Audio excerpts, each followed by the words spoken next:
Good afternoon. My name is Renee Grauberger, and this is my sprint review video for the week ending Sunday, January 28th for SIP 311. This week I used Weebly.com to create my SIP project website, which we'll use more in future weeks.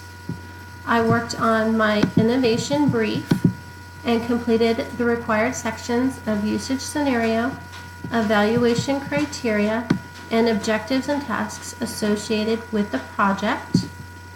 I was also able to go back to my innovation brief and make updates and corrections based on the suggestions provided by my instructor.